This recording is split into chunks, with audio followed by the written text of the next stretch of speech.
Yeah. So we are going to discuss the poem called A Poison Tree, which is written by William Black. Right.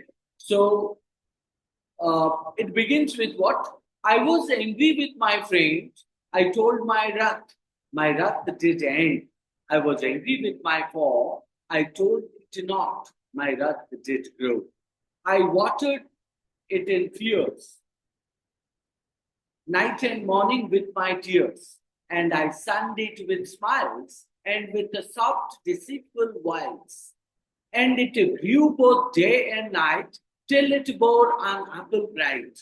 And my foe beheld it shine, and he knew that it was mine. And into my garden stole when the night had welled the bow. In the morning glad I see my foe outstretched beneath the tree. Right? So, how many stanzas that you find out here? One, two, three, four. Four stanzas, and each stanza contains four lines, which is known as quatrain. Right? Quatrain. And if you talk about that, the poem brings with some kind of a poetic device. What is that? Friend, end, for, grow. Right or no? So in that case, AABB, you can say that. Fears, tears, smiles, smile. Isn't it? Night, bright, shine, mine. Right? So stole, pole, sea, tree. Isn't it? In that case, AABB, CCDD, EFFGGHH. Right? That is what the rhyming scheme of the poem. Now let's go to the details of it. A Poison Tree, which is written by William Black, is nothing but a powerful poem about the destructive nature, right? Destructive nature of what? Suppressed anger. Suppressed means what? To stop the anger, isn't it? Or to reduce anger. It explores how unresolved anger, unresolved means something that you are unable to solve. Unresolved anger towards an enemy can go into something more harmful, right? Now, clearly understand. What is this? It is a powerful point. Second is what? It is nothing but a destructive nature of stuff. Means suppressed anger. It means how the nature is nothing but nature is filled with nothing. Nature is filled with full of anger. That how it is being destroyed. Right. Second, third is called it explodes the anger which has not yet solved, which has not yet resolved, and that towards an enemy who can go into something more harmful, right? So the enemy of the nature that go more harmful. So and that is what you can find out symbolized by a poison tree, right? Symbolized by a poison tree that ultimately leads to the enemy's downfall. Enemy's downfall. Now, if you talk about that, there are certain trees or certain plants present in the nature which are nothing but called as a poisonous, right? And they are made for the sake of what? Means harming to the enemy, harming to the enemy who try to destroy the nature. Got my point? Now, look into the first line. The first line, first stanza, stanza 1 stated what? I was angry with my friend. I told my wrath did end. Right. So the speaker describes what? Being angry with a friend. Being angry with a friend. However, means you can find out once the speaker expresses their anger, the anger dissipated. I was angry with my friend. That is the first line. So who said? The poet stated. About whom? About his friend. He said that I told my wrath. I told my wrath means I told myself. Right. So that my wrath did end. Right. So in that case, the repetition of I. Yeah. The repetition of I. You can find out one of the poetic devices. The repetition of I at the beginning of both lines emphasizes what? The speaker's personal emotion. Isn't it? When he said that I was angry with my friend, I told my wrath did end. So here you would find out nothing but the personal emotion of the poet. Right? So even the repetition of the W sound, right? In wrath, in with, emphasize or creates what? Creates nothing but a musical rhythm here. So The difference in treatment between a friend and a foe. So friend and foe. What do you mean by that? A friend is nothing but indicating with whom you share everything, and foe is called as an enemy. Right. So the difference in treatment between a friend and a foe is very subtly hinted here. That what setting of the main theme. So the main theme of the poem is what that called as a friend and foe. Foe, friend and foe or enemy. The second, third line and fourth line where it is stated, I was angry with my foe. I told it not. My wrath did grow. It means when the speaker was angry with an enemy, I was angry with my enemy. So they chose not to express their anger. Right. So as a result, the anger grew and festered. Now you must have seen that what when you shout upon somebody and he did not reply, so you again your anger grew, right? Or your anger grows high. So that's what it is stated. The anger grew and festered. Now in that case, the structure of these lines mirrors the first two. Right. Mirrors means indicating parallelism, the first two, showing that what how different outcomes that arise from similar situation. How now if you look at the first one where it is stated, I was angry with my friend, I told my wrath did end. Right. So he was my friend and I angry upon him. And when I tried to make myself calm, right. So my anger got calm because he was ultimately my friend. And when you say that second, I was angry with my foe, I told it not. It did not mean he was not my friend. So my anger did grow. Right? My anger did grow means the anger grew and festered. Now, in that case, you can see that it indicates that the kind of a personification where anger is personified. Anger is personified as if it has the ability to grow when not expressed. Right. So when you do not want to, but still also your anger grew, right? Or grows. Now, stanza 2 stated, and I watered it in a fears, night and morning with my tears. So the speaker waters, right? When the speaker stated, I watered it in fears, the speaker waters the growing angers with the fears and tears. Fears and tears. Now, what happened? Anger can be, anger can be calm if you have a fear and if you have a tears. Isn't it? So fears and the tears that can do what? Means calm down your anger. Their negative emotion feed the anger. Right? Their negative emotions means what? If you consider that fears and tears, they can water, right? It is stated, no, and I watered it in fears. So in fear, what happened? I found out the tears in my eyes. Right. Second is called as a night and morning with my tears. It indicates that emotions are present in a person who was getting into full of anger. Right. So anger indicates nothing but the emotion, maybe called as a negative emotion. Right. So fear is also known as one of the emotions. And you also talk about what? The other one that's called as a tears, right? And when you get into the sadness, you will find out that there's tears. So fears, tears, anger, these three are nothing but called as a negative emotion that present in human being. So the poet here stated that anger is compared to what? Compared to a plant. Anger is compared to plant that the speaker nurtures with emotions like fear and sorrow, right? So in that case, anger is compared with water, plants, right? Like you give the water, like you give the pesticide and the soil, air and water. These are the three things which are making the plant to, grow well. Similar to that, the poet also stated that what anger is something which is compared to a plant. How? Now, like a plant that needs soil, air, and water, likewise, anger is also nurtures with emotions like fear and sorrow. So, fear and sorrow means what? If you have the fear, if you have the sadness, what will happen? Now you can calm down your anger, or your anger can also increase.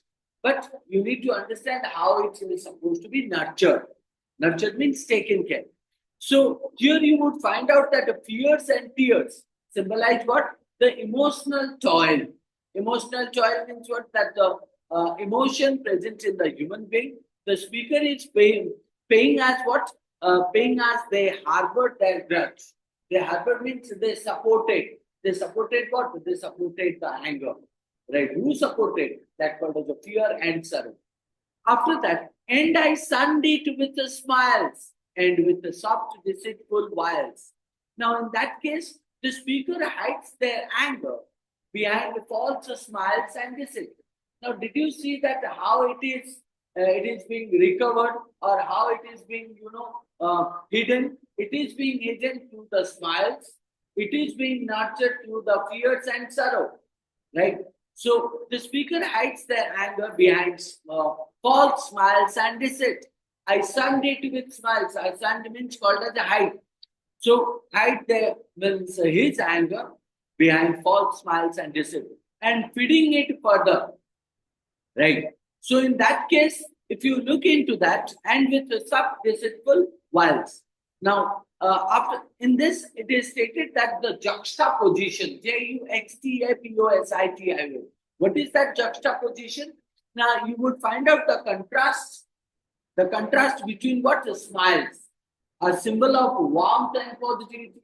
Smiles is the what? A symbol of warmth and positivity, and words, WILES. Wiles is nothing but called as a cunning, clever, right? Witty, deceitful, right? So the speaker's internal duplicity. Now here you will find out two kind of a people in a one person. Who are they? Now one is called as a who. You can say that show smile in the outer side.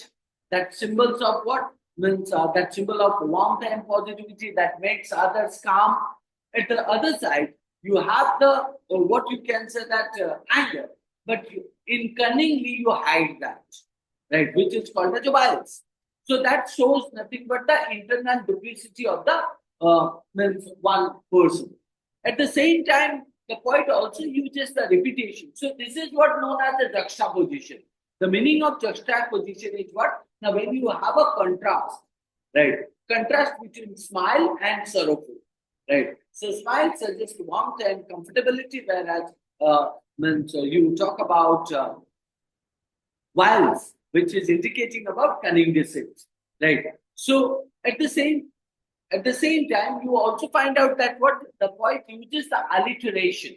So that indicates the repetition of the S sound, that called as the sun, the smiles, and soft. Sun, smiles, soft. That creates nothing but a smooth, flowing sound, and mimicking the sly nature of deceit. Slow, smooth, and mimicking. Mimicking is what criticizing. Criticizing what? The nature of deceit. The nature of deceit means the nature of an individual who have a cunning attitude or clever attitude. Right. So stanza 3 stated, and it grew both day and night, and it grew both day and night, till it bore an apple bright.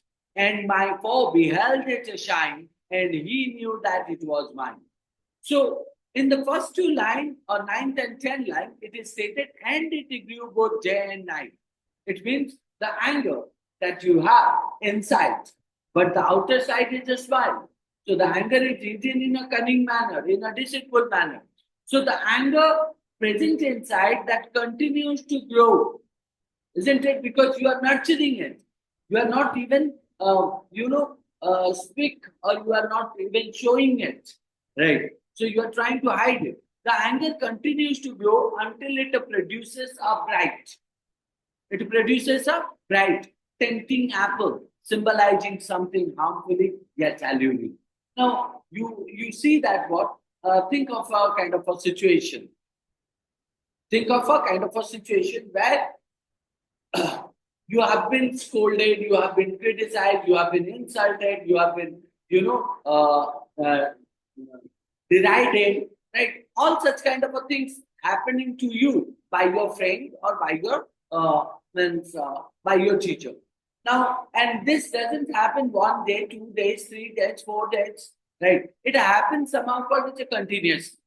Now, and you listen to it and you stop coming to classes, and whenever you come to classes, you get nothing but negative things from your teacher. So, what will happen? Now, you do not tell it. Why? Because you respect the teacher. But the anger is inside you. One day it will blast, isn't it? One day it will blast. And that's what it is stated. Means the anger turns into what? Turns into bright, like the tempting apple. So tempting apple means like a beautiful apple, a desirable apple. And symbolizing what? That symbolizing. Maybe it is a bright and also beautiful, but it creates nothing but a harmful. Right. So symbolizing something harmful yet alluring. Yeah, yes or no? So yet alluring. So the poetic device that you find out here, the apple represents what? The apple represents the culmination of the speaker's anger. Apple represents what? The culmination, that called as a reduction, right, of the speaker's anger. So it indicates that the anger inside it, but hides, hidden it. Now display adds something tangible and injurious. Now it has not yet opened, but it will open, isn't it? So much like the biblical apple in the Garden of Eden. Now understand that when it is, the poet said that this apple is like what? The apple in the biblical apple in the Garden of Eden. You understand the Garden of Eden? What happened? The Garden of Eden where the Adam and Eve, right? So who took that apple, right? And God told them not to eat the apple, right? And that apple becomes nothing but so desirable, they're unable to stop themselves when they ate it, right? And what happened to them after that, right? So similar to that, the poet stated that the anger is exactly like apple that presents inside and making you poisonous, right? Making you poisonous as long as you keep inside. Once you reveal it, right, you find out that it will create war actually.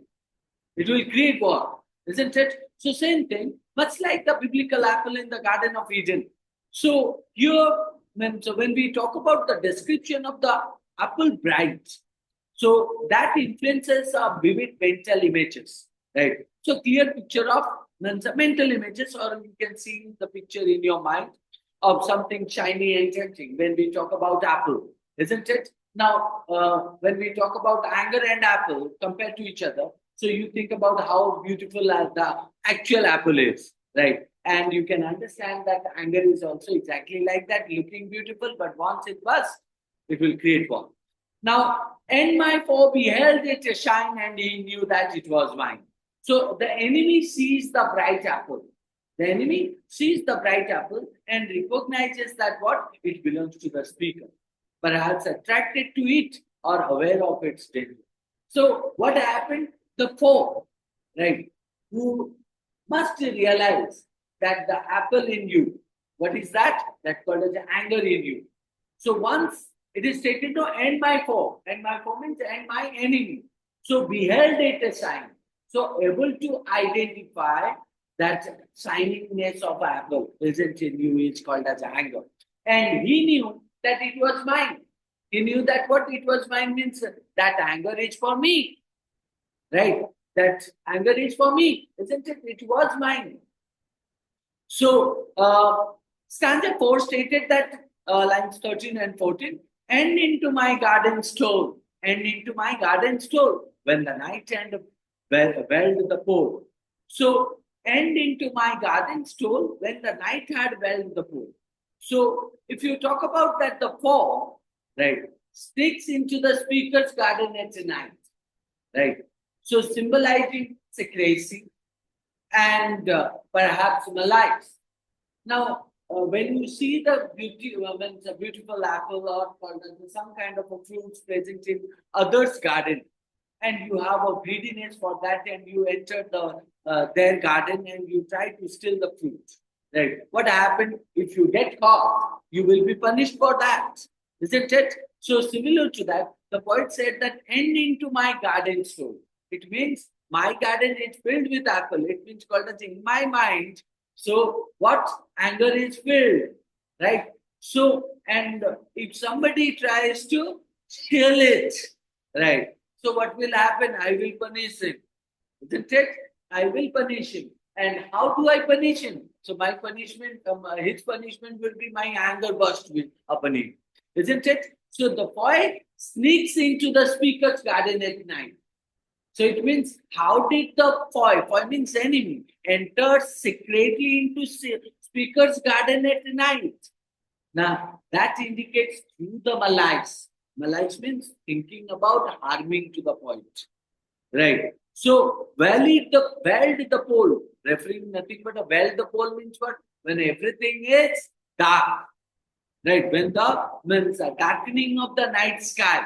So that is what called as when the fire enters the garden secretly. Right. So the garden represents what? The garden represents the mind or emotion of the speaker. Mind or emotion of the speaker. When you think about somebody, what do you find out? Okay, he did something to me. It comes to your mind. He might not be present in front of you. So it means he comes to your mind. He comes to your mind means he is secretly present in your mind. Isn't it? The night symbolizes darkness, ignorance, or evil. Right? So in that case, night is described as nothing but a world. W-E-I-L-D. World. World means called as something that covers. Right? World means odani bhi hum kehte hain. So giving it human qualities. Now, the 15 and 16 stated, in the morning glad I see my foe outstretched beneath the tree. In the morning, glad I see. So when in the morning, I find out him, I felt very happy. Right. Now I'm just pointing the meaning of it. My foe outstretched beneath the tree. So the speaker finds their enemy dead beneath the tree. Right. Dead beneath the tree means what? In the mind, you try to eliminate or kill him. Right. So the speaker finds their enemy dead beneath the tree in the morning, having succumbed to the poison of the metaphorical apple. Right. So through your anger, you kill your enemy in your mind because he enters your mind secretly and you kill your enemy. So means what? Through your anger. Or called as the enemy took the apple or ate the apple, and that's why he was killed. Now the poetic device that you find out the irony. The speaker feels glad, right? So at seeing the enemy's downfall, right? Seeing the enemy's downfall, highlighting the destructive power of man's unchecked anger, right? So he did not know how man's powerful my anger is, and he did not check that, right? So it symbolizes what? The tree represents the growing wrath. The tree represents what? Growing wrath. The human body or human mind that grows nothing but the anger, right? So, and the enemy's death under it symbolizes the consequences of his unchecked, festered anger. It means the enemy did not check it, that how powerful I am and how powerful my anger is. Isn't it? So in that is what you would find out. So this point presents nothing but a four of the things. The poetic devices like metaphor, the poetic devices like symbolism, the poetic devices personification, the poetic devices alliteration, and the poetic devices irony. So these five poetic devices which are used here. So when we talk about metaphor, the central metaphor compares anger to a growing tree that bears poisonous fruit called apple, right? Poisonous fruit. So symbolism, the apple symbolizes what? The apple symbolizes temptation, desire to achieve it, right? So deceit is called as cheating, and also destruction. So apple symbolizes temptation, deceit, and destruction. So, and it recollects nothing but the biblical story of Adam and Eve, right? So, and then it is stated about personification, where we talk about how wrath is personified as something that grows. The tree that grows, anger also grows, right? be watered and nourished, and how it is also properly created. Alliteration. So alliteration is called as the repetition of the sound. So you can find out Black uses alliteration frequently to increase the musical quality of the poem, right? By using nothing but a smile, sa, right? So, and the irony is called as the ending is irony. The ending, the last couple of lines pointing irony, because the speaker uh, suppressed the anger, stopped the anger, which could have been result, instead results in the deadly consequences of his fall, right? So that's what is the irony. So he wanted to stop it, otherwise his enemy will be killed, right? That is what. So Black's poem suggests that anger, when left unexpressed, Black's poem stated what? That suggests that anger, when left unexpressed, when you do not express it, so that can become destructive. That can become means harmful, not just for the one who who caused it, for the person who kept it also, right? And as well as for others, right?